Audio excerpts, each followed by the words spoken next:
Hi, good morning friends. Welcome to KMS Solar Udumalaipettai.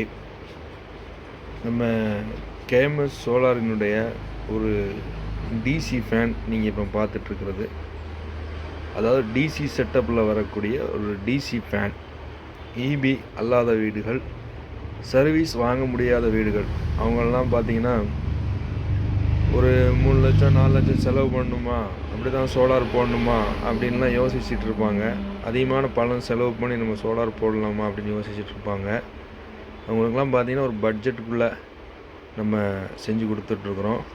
அதில் வரக்கூடிய ஒரு சின்ன ஒரு டேபிள் ஃபேனு தான் நீங்கள் பார்த்துட்ருக்கிறது. இந்த ஃபேன் பார்த்திங்கன்னா நல்ல பெர்ஃபார்மன்ஸ் தரக்கூடியது, நல்ல நம்மளுக்கு காற்று அதிகமாக வரக்கூடியது. இதோட ஏர் ஃப்ளோவும் நம்மளுக்கு நல்லாயிருக்கும். நம்ம குறைஞ்ச பட்ஜெட்டில் எனக்கு ஒரு சோலார் வேணும், குறைஞ்ச பட்ஜெட்டில் எனக்கு 2 லைட் எரிஞ்சால் போதும், 2 லைட்டு ஒரு ஃபேன் இந்த மாதிரி இருந்தால் போதும் அப்படின்னு நினைக்கிறவங்களுக்கு நம்ம பட்ஜெட்டில் பண்ணி கொடுத்துட்ருக்குறோம். இது தமிழ்நாடு முழுக்க நம்ம கொரியரும் பண்ணிகிட்ருக்குறோம், நேர்லேயும் நம்ம ஃபிட் பண்ணி கொடுத்துட்ருக்குறோம். இது பார்த்திங்கன்னா லோ பட்ஜெட்டில் வரக்கூடிய ஒரு டிசி ஃபேன் செட்டப்பு. பாருங்கள், இந்த ஃபேனை நான் இப்போ ஆன் பண்ணி காட்டுறேன். நல்லா நம்மளுக்கு ஃப்ளோவாக சுற்றக்கூடிய ஒரு ஃபேனு. நான் ஆன் பண்ணி காட்டுறேன்.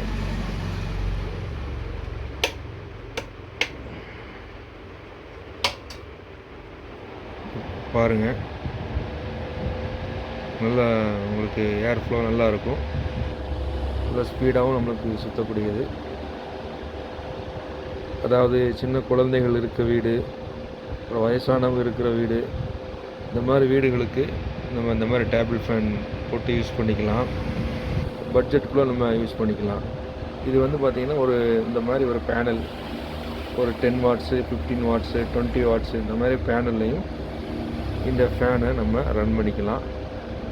ஒரு அஃபோர்டபுளான ஒரு ப்ரைஸில் ஒரு நல்ல ஃப்ளோ வரக்கூடிய ஒரு ஃபேனு. அதாவது சோலார்னு சொன்னாலே பொதுவாகவே டிசி தான். நம்ம அந்த டிசி சப்ளை நம்ம டைரெக்டாக யூட்டிலைஸ் பண்ணோம் அப்படின்னா நம்மளுக்கு அதிகமான பவரும் நம்மளுக்கு கிடைக்கும். பாருங்கள், நல்லா ஓடிட்டுருக்குது. நல்லா உங்களுக்கு ஏர் ஃப்ளோ இருக்குது, நல்லா ஓடிட்டுருக்குது. அந்த ஃபேன் ஓடினாலும் நம்மளுக்கு நம்ம பேசக்கூடிய வாய்ஸ் கேட்குறோம், அதனால் நான் ஆஃப் பண்ணிக்கிறேன். பாருங்கள், இந்த ஃபேனு, இந்த பேனலை நம்ம போட்டு ரன் பண்ணிக்கலாம். அதே மாதிரி பார்த்திங்கன்னா இது நம்மளுக்கு வரக்கூடிய கிட்டு. இந்த கிட்டு கூட தான் இந்த ஃபேனு நம்மளுக்கு வரும். நான் அடுத்தடுத்த வீடியோக்குள்ளே நான் அந்த கிட்டை பற்றி நான் உங்களுக்கு எக்ஸ்பிளைன் பண்ணுறேன். அதில் என்னென்ன மெட்டீரியல்லாம் வரும் அப்படிங்கிறத நான் அடுத்த வீடியோ போடுறேன். Thank you friends.